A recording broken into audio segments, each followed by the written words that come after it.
We stayed in our embrace for quite a while, long enough to lose track of time.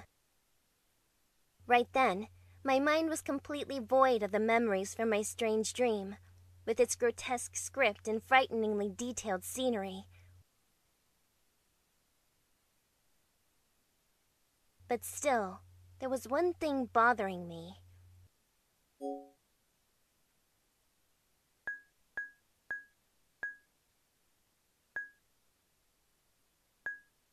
I missed you. I missed you so much, Kogorone. The words that had come from Uni's lips. It was as though something felt out of place. A suspicious feeling of dissatisfaction stirred my mind. But even so, something as trifling as that didn't matter much now. With the end of the hug nowhere in sight, the little doubt that had sprouted in the corner of my mind slowly faded away.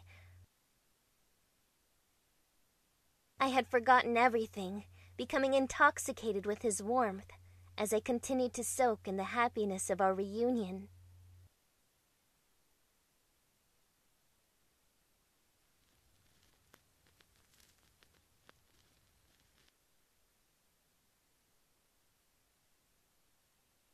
I'm left-handed. When I use a pen, chopsticks, or scissors, I always hold them in my left hand. That's why I wear my watch on my non-dominant right wrist. That's because if I wore it on my left wrist, it would interfere with a variety of things. Of course, it's on my right wrist even now.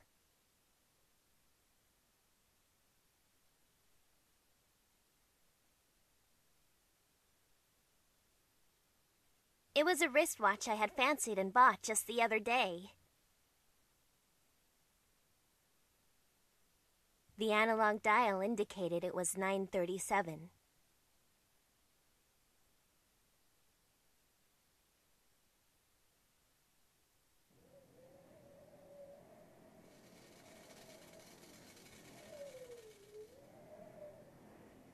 The inside of the room was enveloped by the sad cry of the wind wailing outside. Other than that, besides the lid of the kettle rattling, not a sound could be heard. Not a single person opened their mouth. The heavy silence persisted.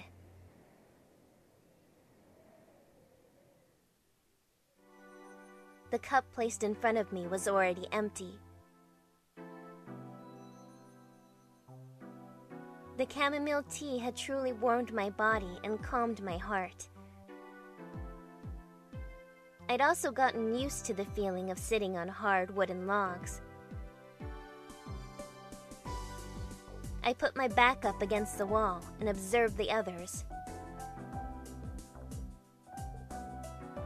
Uni was sitting on the bunk bed, dangling his legs.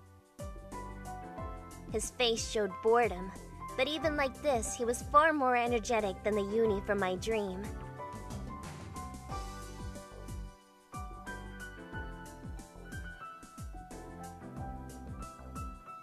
Yomogi had fixed his gaze on the window, observing the conditions outside. Smoke was slowly rising from the cigarette he held leisurely between his middle and index fingers.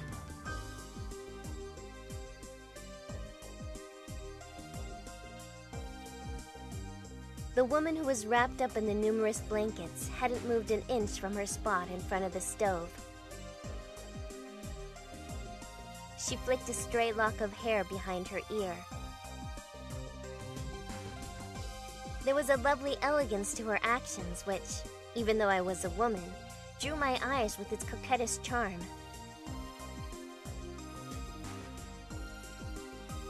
Even after being thrown here in such a disordered state, she still took great care in keeping herself proper, from the angle of her fingers to the tilt of her neck.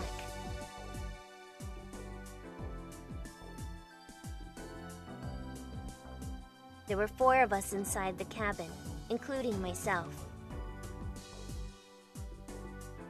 There was also one thing that all 4 of us had in common, and that was that we were all unhurt. Of course, we could probably easily find 1 or 2 scratches or bruises on our bodies.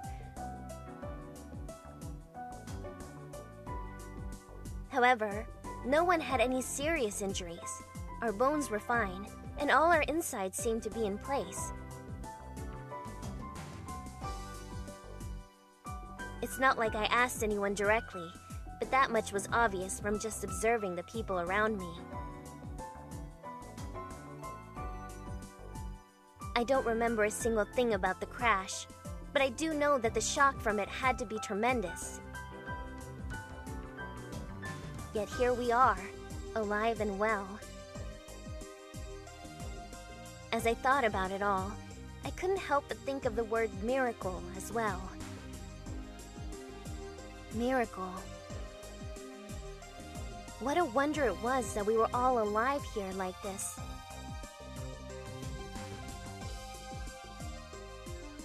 This room didn't have any electric lighting. Only the light of the lantern served to illuminate the hopeless air around us. The flame within it wavered, causing the shadows in the room to dance and sway along with it. Somehow it was a very illusory scene. Enchanted by the dubious flicker of the flame, I began to lose sight of the boundary between reality and fantasy. If this silence continued, I felt like I would once again be consumed by that bizarre dream world. Anyway, it doesn't matter what it is, so somebody say something. So resolved, I decided to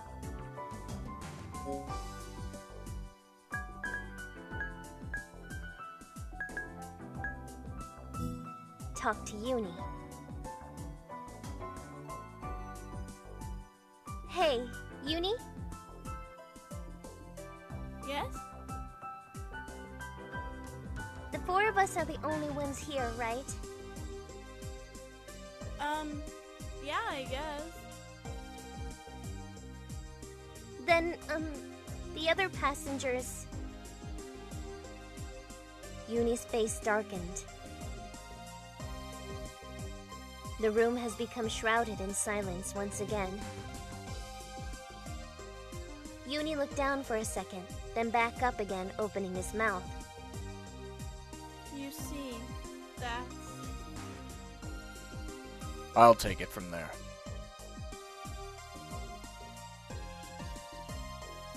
Yomogi cut into the conversation. That's right. Yomogi takes a puff on his cigarette. Now that you mention it, there's something we have to talk about, Yukidoh-san. Yukidoh? Did I hear him wrong? An unfamiliar name suddenly entered my ears.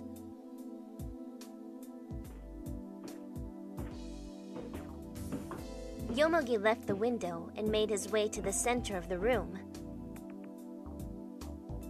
He took a square box from the shelf behind the bed. You want some more tea? This might take a while. He prepared the chamomile tea while holding his cigarette between his lips. He poured us some tea. He put out his cigarette in the ashtray sitting on the table, and then sat down in front of me.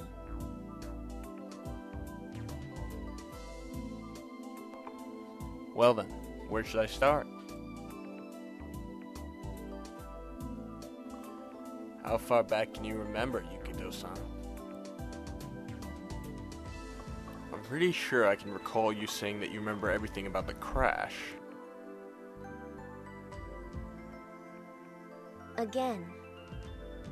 Again, he uses a name I've never heard before. What's wrong? Why are you frowning like that? I straightened my posture and began to talk, looking intently at him. Before we get into that, can I ask you something? What is it? Who's this Yukidoh? Who you say, but that's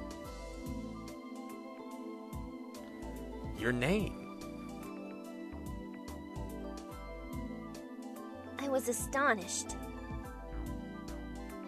Sighing deeply, I can feel myself starting to shake. Why? Why were things like this happening one after another? I can't exactly say why I was angry, but there was no way I was just going to bite my tongue. I raised my voice in protest. My name is Fuyukawa Kokoro, okay?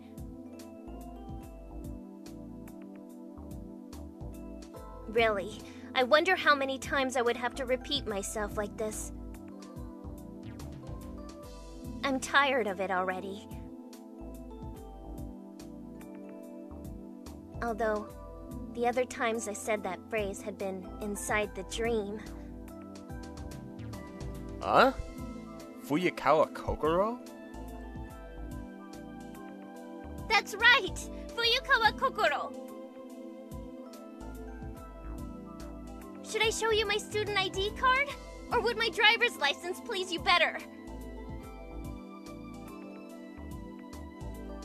For that matter, how about we go down to the local ward office right now so you can see an official copy of my family registry?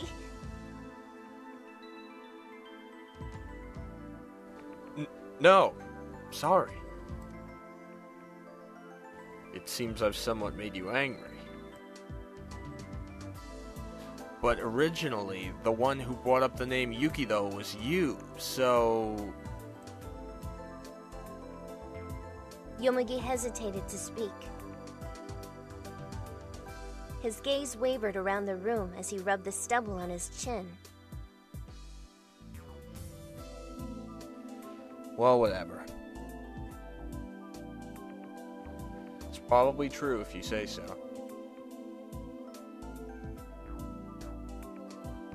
Not probably! It is true! Fine, fine. I got it already. Your name is Fuyukawa Kokoro, right? Yes! I clearly asserted. And then,